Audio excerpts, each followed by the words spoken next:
था ज्ञान और पाठ्यक्रम में, नॉलेज एंड करिकुलम में थर्ड यूनिट थी और उसका थर्ड पोर्शन ही था कि डेमोक्रेटिक वैल्यूज, जनतांत्रिक मूल्यों के विकास में शिक्षा की भूमिका।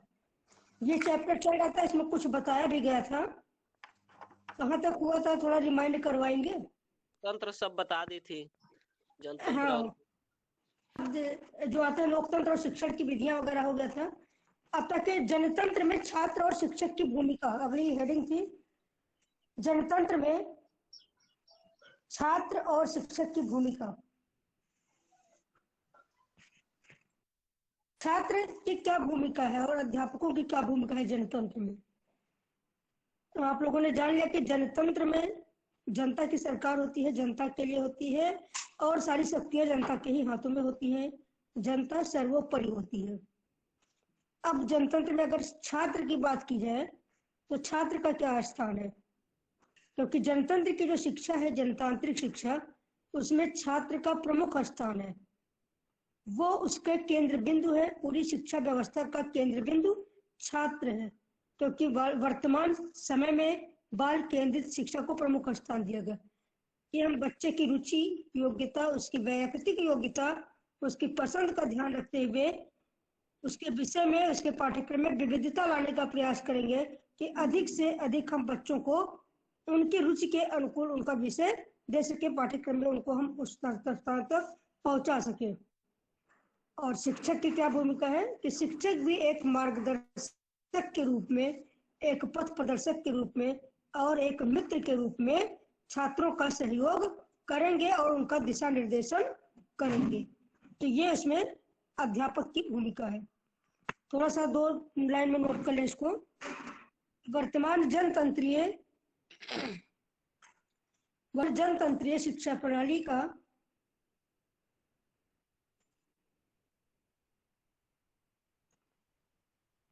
प्रमुख केंद्र बिंदु छात्र है। शिक्षक का स्थान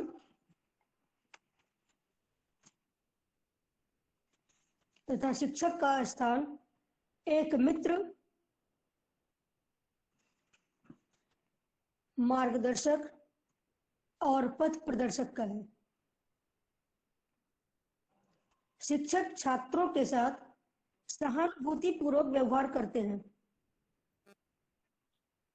सहानुभूतिपूर्वक व्यवहार करते हैं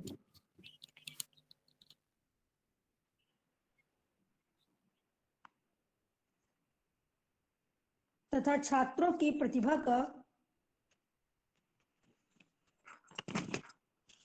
चतुर्मुखी विकास करने के लिए प्रयासरत रहते हैं।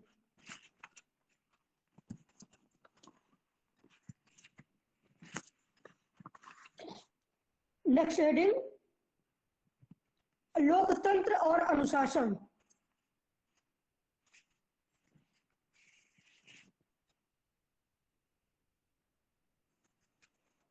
लोकतंत्र एवं अनुशासन।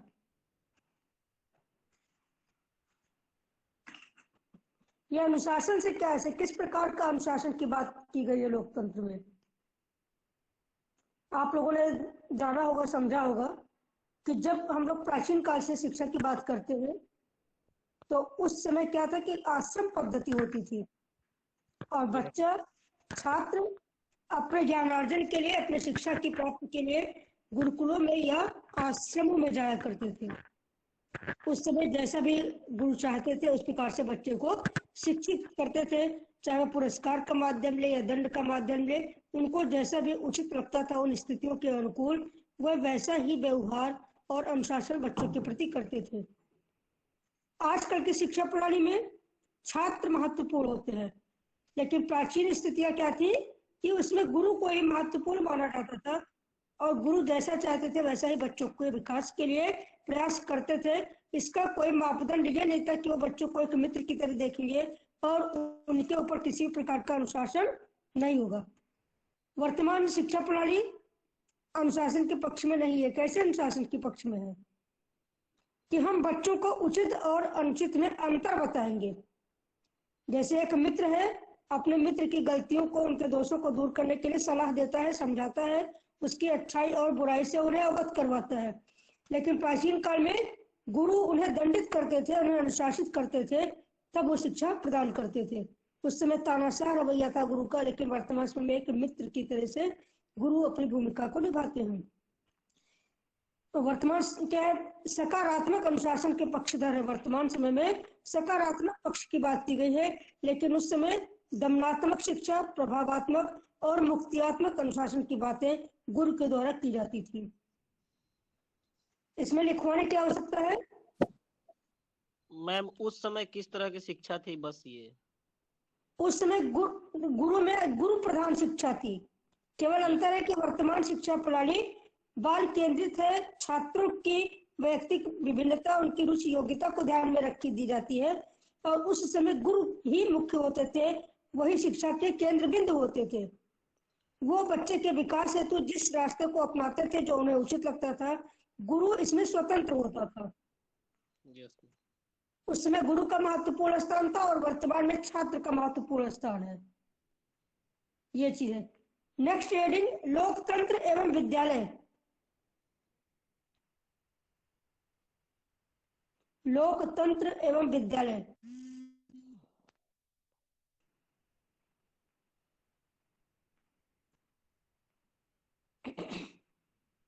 विद्यालय और लोकतंत्र, इन दोनों का कैसे संबंध है आपस में? विद्यालय को किस विद्यालय से ही तो विद्यालय के बच्चे ही तो आगे जाकर के चुनाव में भागीदारी निभाते हैं और अपने मतलब अपने वो प्रतिनिधि का चुनाव करते हैं, नेतृत्व करते हैं, चुनाव कर लेते हैं। यस। तो विद्यालय को कहा गया कि विद्यालय समाज का एक लघु रूप है। Yes ma'am. जिस प्रकार से समाज की सारी आवश्यकताएं और उद्देश्य की पूर्ति के लिए बच्चों को स्थान दिया गया है, उनकी भूमिका की बात की गई है, तो विद्यालय भी उसका एक लघु रूप है। विद्यालय में जैसे बच्चे का समाजीकरण है अपने परिवार, अपने पड़ोस, अपने आसपास के लोगों के साथ में, उसी प्रकार से विद्यालय में क्या है कि विभिन्न पृष्ठभूमि के बच्चे पढ़ने के लिए आते हैं। एक क्लासरूम में 50 बच्चे हैं, तो उन 50 बच्चे अलग अलग घर से, परिवार से, उनकी सामाजिक, आर्थिक, राजनीतिक, धार्मिक सभी प्रकार से उनकी पृष्ठभूमि अलग होती है। एक ही परिवार का बच्चा एक साथ नहीं पढ़ने आता, 50 बच्चे विद्यालय में, सभी अलग अलग जगह से आते हैं, लेकिन वो सभी विद्यालय में एक ही नियम, एक ही अनुशासन और एक ही तरीके से, एक ही शिक्षण विधियों के द्वारा शिक्षा प्राप्त करते हैं। तो विद्यालय समाज का एक लघु रूप माना गया है। समाज की जो भी आवश्यकताएं हैं उसको सीखने के लिए विद्यालय को एक प्रयोगशाला का नाम दिया गया है, कि विद्यालय वो प्रयोगशाला है जो बच्चों को समाज में रहने के योग्य, समायोजन करने के योग्य और समझने योग्य बनाती है। क्लियर? विद्यालय को समाज का अलग रूप माना गया है। मैम विद्यालय ही तो सबसे महत्वपूर्ण होता है किसी भी स्टूडेंट के या विद्यार्थी। हाँ, विद्यालय एक महत्वपूर्ण संस्था है। उस संस्था के अंतर्गत जो भी बच्चों का भविष्य का निर्माण किया जाता है, वो उनकी समाज की आवश्यकता और उद्देश्यों को ध्यान में रखकर किया जाता है। ये चीजें हैं। अब हम अगली चर्चा करेंगे विद्यालय के बारे में। आपने समझ लिया कि कोई प्रॉब्लम किसी को? विद्यालय क्या है? समाज का लघु रूप है। समाज की आवश्यकताओं की पूर्ति करने के लिए विद्यालय एक प्रयोगशाला है। नेक्स्ट हेडिंग, भारत में जनतंत्र और शिक्षा।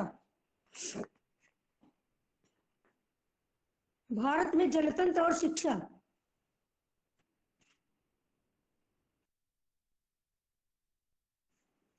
अब जनतंत्र और शिक्षा की बात है तो सभी लोग जानते हैं कि जब हमारा देश स्वतंत्र हुआ, 15 अगस्त 1947 को जब देश स्वतंत्र हुआ, तो वहां पर संविधान का जो भी निर्माण किया गया वो भारत के विकास के लिए किया गया है।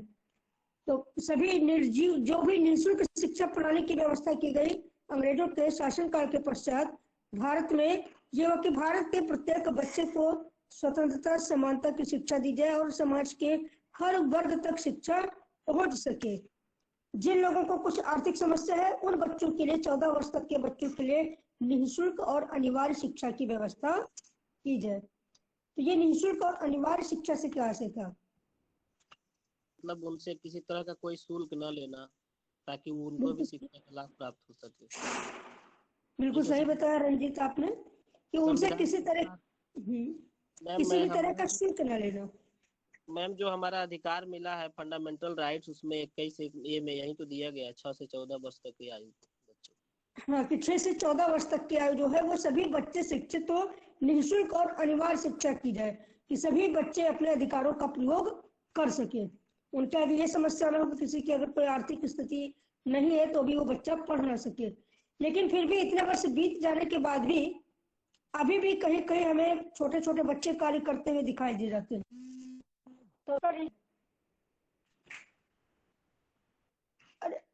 मैम तो इसमें भी तो सरकार बहुत ढेर सारी कदम उठा रखी है, जैसे कि वो बचपन बचाओ आंदोलन उन्होंने कैलाश सत्यार्थी जी जो उन्होंने चलाया था, जिसमें उनको नोबेल प्राइज दिया गया था।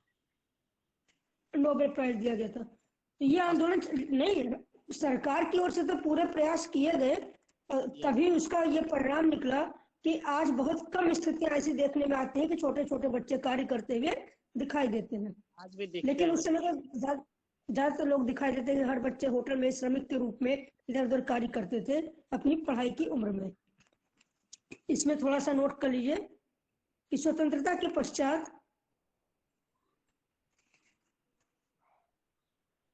15 अगस्त 1947 को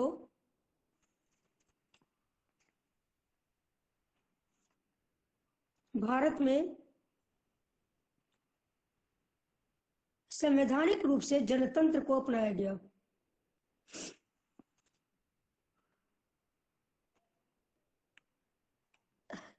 नीचे में भारत एक प्रभुत्व संपन्न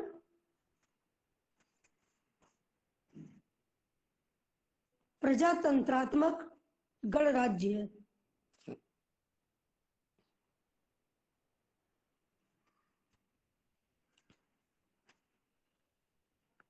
अगला पॉइंट इसके नीचे, भारत विश्व का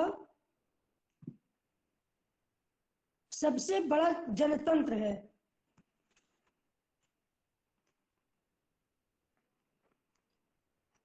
किंतु वर्तमान समय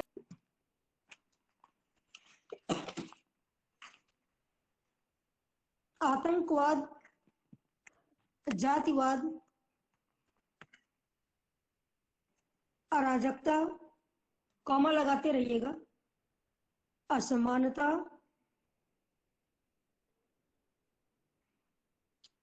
क्षेत्रवाद, संप्रदायवाद और स्वार्थपरता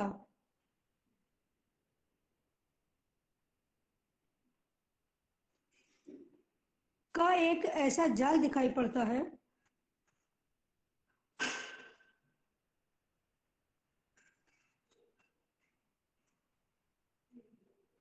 जो राष्ट्र की प्रगति में बाधक है।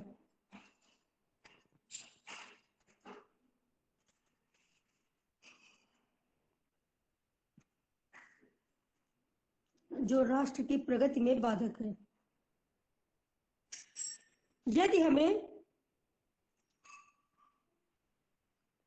राष्ट्र की प्रगति अभीष्ट है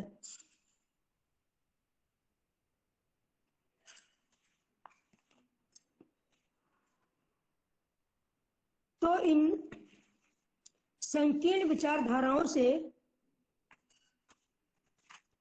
बाहर निकलना होगा।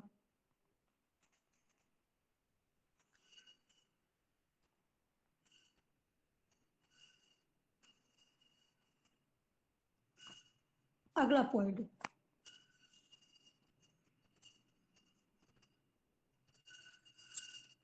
संविधान की धारा 45 में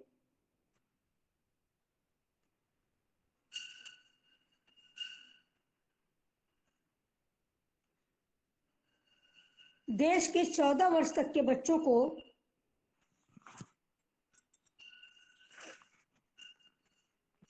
निःशुल्क एवं अनिवार्य शिक्षा की व्यवस्था की गई है।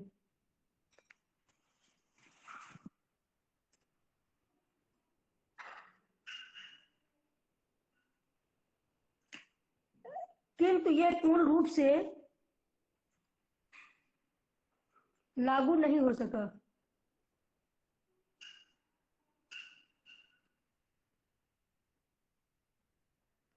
और छोटे छोटे बच्चे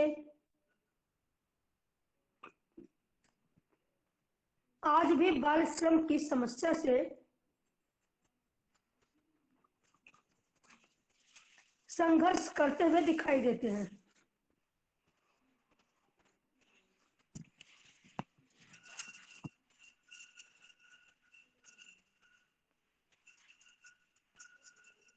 तो इसके पीछे क्या कारण थे, वो बच्चे हमें संघर्ष करते हुए दिखाई देते हैं।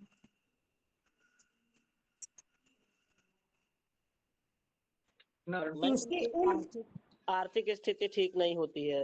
बिल्कुल सही, उनकी आर्थिक स्थिति ठीक नहीं होती और ऐसे और उनके मतलब बिलोंग करते हैं जहाँ मतलब उनके ढेर सारी समस्याएं उत्पन्न होती है। उनके फैमिली को खुद खाने के लिए सोचना पड़ता है, तो कैसे बच्चे को पढ़ाएंगे, ऐसी ऐसी स्थितियां उत्पन्न होने लगती है।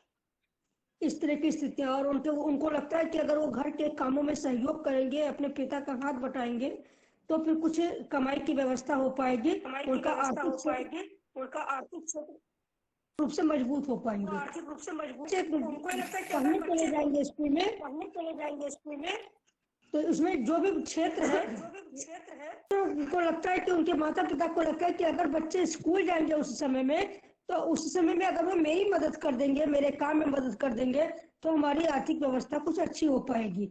इस वजह से वो बच्चों की शिक्षा के प्रति उतना जागरूक नहीं हो पाते हैं। नेक्स्ट पॉइंट, जनतंत्र का प्रमुख आधार जनतंत्र का प्रमुख आधार चुनाव प्रणाली होता है।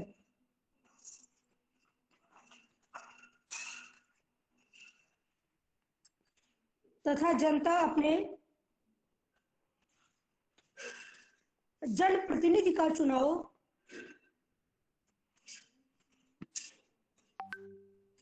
करने में निर्णायक की भूमिका निभाती है।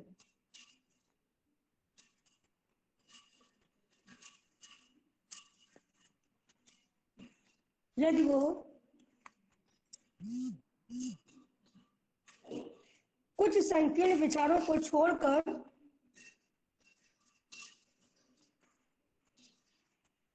इससे ऊपर उठकर राष्ट्र की बात सोचे, तभी सार्थक अर्थों में एक श्रेष्ठ और योग्य व्यक्ति का चयन हो सकेगा।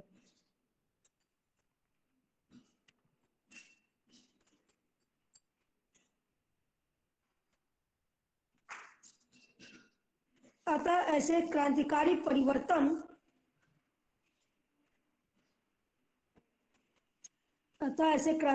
परिवर्तन के लिए युवा वर्ग को आगे आना होगा।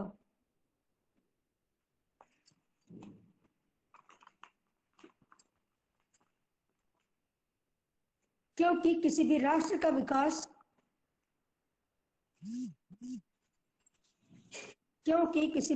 के विकास के लिए यह आवश्यक है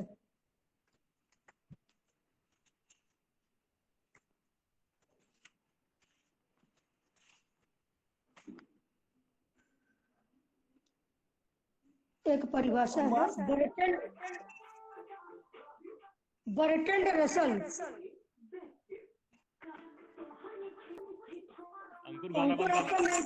रसल आधुनिक युग में, इन्वर्टेड काउ में, आधुनिक युग में लोकतंत्र ऐसे राष्ट्र में बिल्कुल असंभव होगा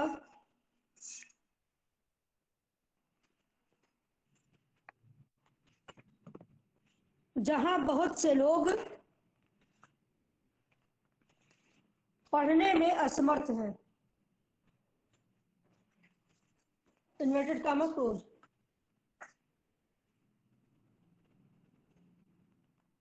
इसमें एक बात कही गई कि युवा वर्ग, जो हमारे भारत का युवा वर्ग है, वो चाहे तो देश की स्थिति और दिशा और दशा को वहां से परिवर्तित कर सकता है। क्यों केवल युवा वर्ग को एक कहा गया? क्या कारण है? आप लोग उसी लाइन में है, बिल्कुल युवा वर्ग में है कि जो चाहे वो कर सकने में सक्षम है, नेतृत्व कर सकते हैं उसका। कैसे? राष्ट्र के विकास में युवाओं की भूमिका, अगर ये बोले थे कि युवा वर्ग की भूमिका है, कैसे है कुछ बताइए इसमें। युवा क्या करें? आप लोग जैसी शिक्षित पीढ़ी है मैम, युवाओं में बताइए अश्विनी। युवाओं में मैडम जैसे नई मैम युवाओं में जोश है और रचनात्मकता होती है। युवाओं में जोश है, ठीक है, और सृजनात्मकता होती है।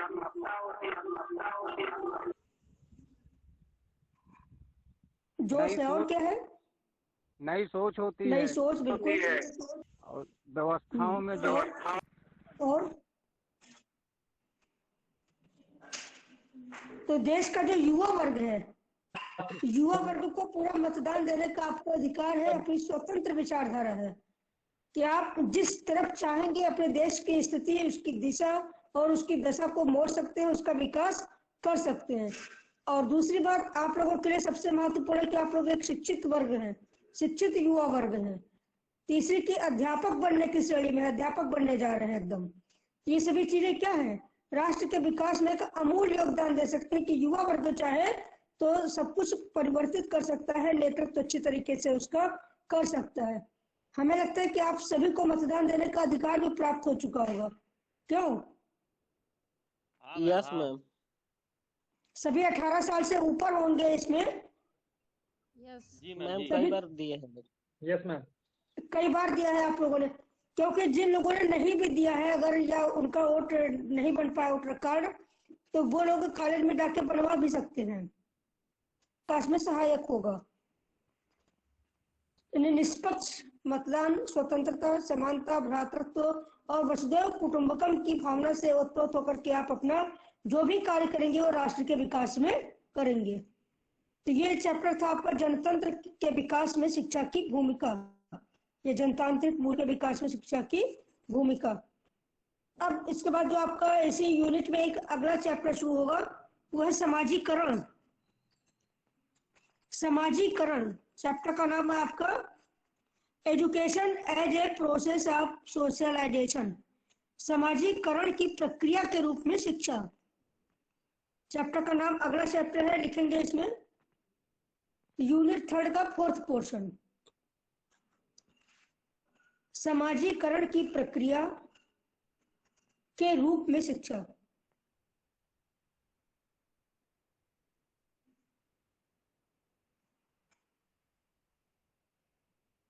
अब इसमें सामने बात आती है कि हम समाजीकरण की बात करते हैं तो उसके लिए अर्थ जानना आवश्यक है कि समाजीकरण क्या है। Ma'am educate sign as a process of socialization, यही है क्या? प्रोसेस ऑफ, बिल्कुल सही बताया। और क्या है समाजीकरण क्या है?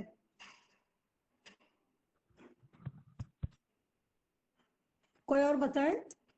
समाज के जो भी किसी को भी कानून है लायक बनाना हुए परंपराओं को, रीत रिवाजों, जैसे आप सभी लोग जानते हैं कि मनुष्य एक सामाजिक प्राणी है और समाज में रह करके ही उसका व्यक्तित्व का विकास संभव होता है। अगर किसी भी व्यक्ति को हम समाज से अलग कर दें, किसी एक कमरे में सारी सुख सुविधाओं, खाने पीने के सुविधा, मनोरंजन की सुविधा, सब कुछ प्रदान कर दे और कह दे कि क्या इस व्यक्ति का समाजीकरण वहां पर संभव है, तो ऐसा संभव नहीं हो पाता है। क्यों नहीं हो पाता? लोग मेहनत कर रहे हैं कि हमारा आर्थिक स्तर ऊंचा हो, हमारा रहन सहन अच्छा हो, हम लोग अच्छे से समाज के अनुकूल नियम के जो नियम है अनुकूल उनके आचरण हम उनके समाज के अनुकूल कर सके, अपने व्यक्तित्व का विकास समाज के अनुकूल कर सके। लेकिन अगर हमें एक कमरे में ही बंद कर दिया जाएगा तो हम कैसे इसका विकास करेंगे? समाज कहाँ होता है? जब 2 या 2 से अधिक व्यक्ति आपस में अपने विचारों का आदान प्रदान करते हैं, हम अपने मन की बात किसी दूसरे तक पहुंचाते हैं, अभिव्यक्ति करते हैं उसकी, और किसी दूसरे के विचार हम उस संदर्भ में सुनते हैं, समझते हैं, उस पर चिंतन और मनन करते हैं, तो ये स्थितियां होती हैं कि हम अपने विचारों का आदान प्रदान करते हैं। तो सामाजिकरण क्या है? समाज के अनुकूल, हाँ बोलिए। मनुष्य नेचुरली तो एनिमल होता है, समाजीकरण की प्रक्रिया द्वारा मानव के रूप में परिवर्तित होता है। प्राणी तो सभी होते हैं, जैसे जानवर है वो भी प्राणी है, लेकिन मनुष्य एक सामाजिक प्राणी है। समाजीकरण की प्रक्रिया के माध्यम से सामाजिक प्राणी बन जाता है। हाँ, सामाजिकरण की प्रक्रिया के माध्यम से ही मनुष्य सामाजिक प्राणी बनता है। ठीक बात। जिसके द्वारा हम विभिन्न रीति रिवाज एवं समाज में व्यवहार आदि को सीखते हैं। हाँ, बालक का व्यक्तित्व का विकास अपने परिवार, अपने पड़ोस और विद्यालय में आने पर उसके व्यक्तित्व का चतुर्मुखी विकास संभव होता है। वो कैसे, वो अन्य लोगों के साथ संपर्क करता है। छोटा बच्चा है तो सबसे पहले अपने परिवार में अपनी माँ को देखता और समझता है। अपनी छोटी छोटी आवश्यकताओं के लिए परिवार में अन्य सदस्य भी होते हैं, लेकिन केवल माँ को सबसे पहले वो पहचानना सीखता है। उसके बाद परिवार के अन्य सदस्यों के साथ उसका संपर्क होता है। थोड़ा सा बड़ा हुआ, अपने पास पड़ोस के अन्य बच्चों के साथ उसने खेलना प्रारंभ किया। चोट लगी, रोया, हंसा, बोला, चला, उठा, बैठा, सारी प्रक्रिया उसने संपन्न की। थोड़ा सा और बड़ा हो गया, उसने विद्यालय में जाना शुरू कर दिया। जब वो विद्यालय में गया तो उसने क्या किया, अपने परिवार से थोड़े समय के लिए वो विद्यालय में अपने दोस्तों के बीच में गया। उनके बीच में खेलेगा, कूदेगा, सारी क्रियाएं करेगा, बातचीत करेगा, लड़ाई झगड़ा भी करेगा, प्रेम भी करेगा, अपनी वस्तुएं भी शेयर करेगा और दूसरे की वस्तुओं के साथ भी खेलेगा। तो धीरे धीरे व्यक्तित्व का विकास, बच्चे के समाजीकरण की प्रक्रिया वहीं से प्रारंभ हो जाती है। ये समाजीकरण करते कि समाज के अनुकूल आचरण करना, व्यवहार करना मनुष्य का एक दूसरे के संपर्क में आने पर ही संभव हो पाता है। इसमें चैप्टर का नाम लिखिएगा, समाजीकरण की प्रक्रिया के रूप में शिक्षा।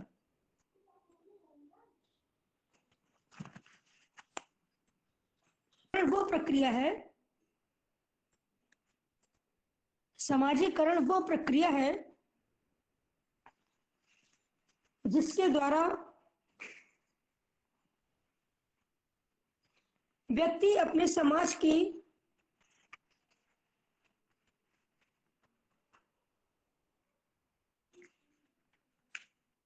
जीवन शैली, तौर तरीके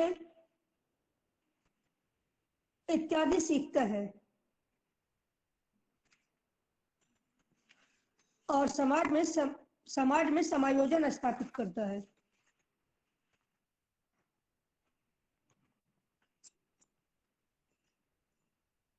ये सर्वविदित है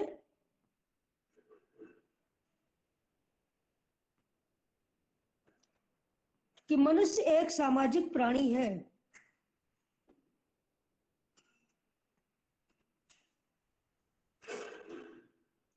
और उसका समाजीकरण समाज में ही संभव होता है।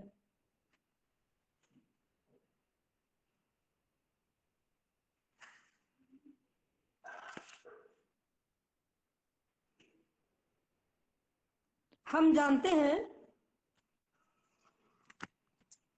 कि यह एक लंबी प्रक्रिया है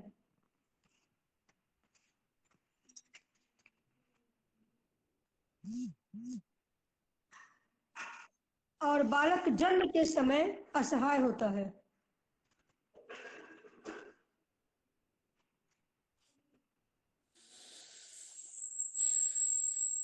किंतु ज्यों-ज्यों वो बड़ा होता जाता है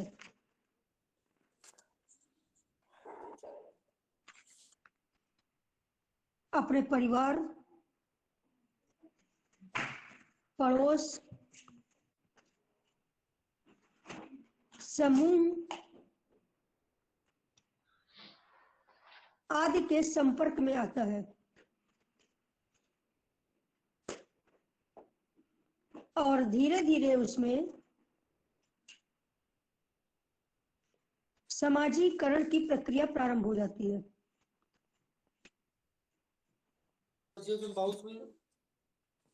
समाजीकरण की प्रक्रिया प्रारंभ हो जाती है। बताइए, सामाजिकरण की जो प्रक्रिया होती है वो कोई एक दिन, एक महीना, एक साल या कुछ समय तक ही निर्धारित नहीं होती है, कब से कब तक चलती रहती है। मैम ये अनवरत चलती है। बहुत अच्छी बात। अश्विनी ने बताया कि यह प्रक्रिया अनवरत चलती है, यानी कि जन्म के समय से प्रारंभ होती है और मृत्यु तक चलती रहती है। कि सामाजिकरण चलती रहती है और मनुष्य को सामाजिक प्राणी बनने में मदद करती है, क्योंकि जो बच्चा बचपन से लेकर के अपने जन्म के समय से लेकर के थोड़ा थोड़ा बड़ा होता रहता है, उसके संपर्क का दायरा निरंतर अनवरत बढ़ता जाता है और वो एक सामाजिक प्राणी बनना सीख जाता है। देखेंगे पहला ग्रंथ ऐसी प्रक्रिया है जो जन्म से लेकर मृत्यु पर्यंत चलती रहती है।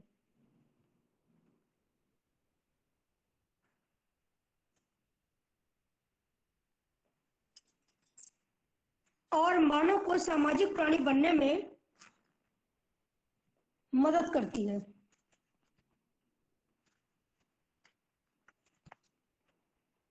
शैशवावस्था, बाल्यावस्था और किशोरावस्था में इसकी गति तीव्र होती है।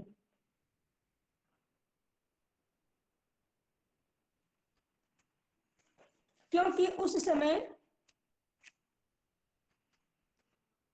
बालक में संवेग और जिज्ञासा तीव्र गति में होता है, और जिज्ञासा तीव्र गति में होती है।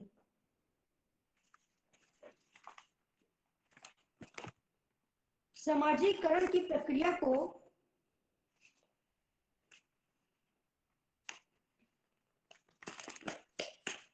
स्पष्ट करते हुए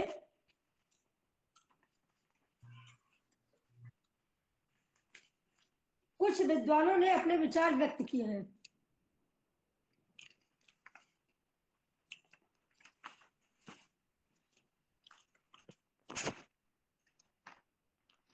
रॉस के अनुसार, ROSS, रॉस के अनुसार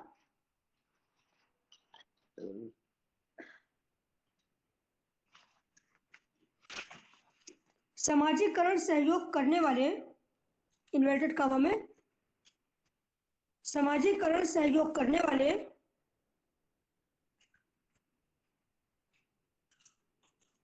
व्यक्तियों में हम की भावना का विकास करता है।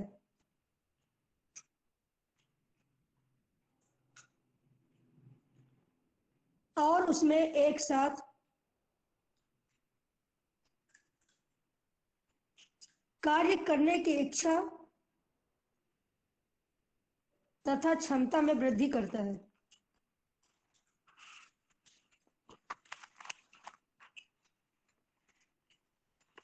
तो रॉस की परिभाषा से क्या विदित होता है कि सामाजिकरण क्या है? इसमें हम की भावना का विकास होता है। एक शब्द है मैं और दूसरा शब्द है हम।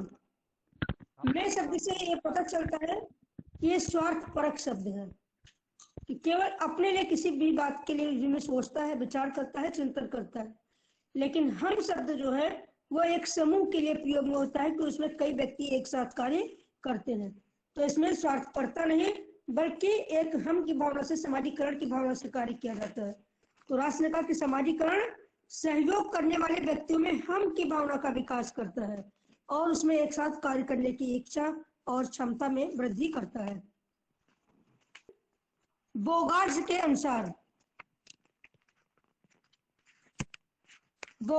अनुसार समाजीकरण वो प्रक्रिया है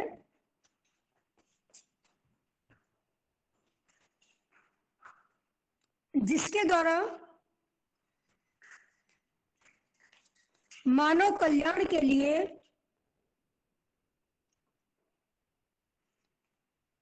एक दूसरे पर निर्भर होकर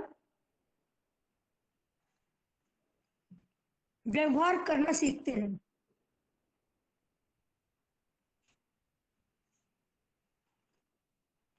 और ऐसा करने में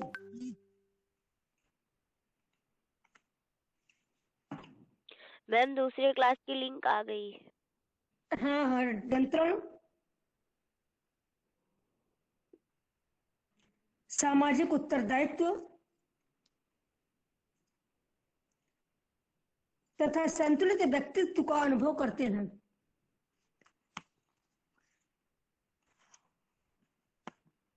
तथा संतुलित व्यक्तित्व का अनुभव करते हैं। तो ये था कि इन्होंने बोगार्स की परिभाषा से क्या पता चलता है?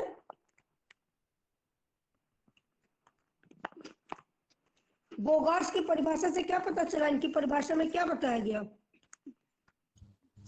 मैम दूसरी क्लास का भी दूसरे पर लिंक निर्भर, एक तो दूसरे पर ठीक निर्भर है, होकर वापस ये कहते हैं दूसरी, समाज कल्याण किया जा सकता है। बिल्कुल ठीक है।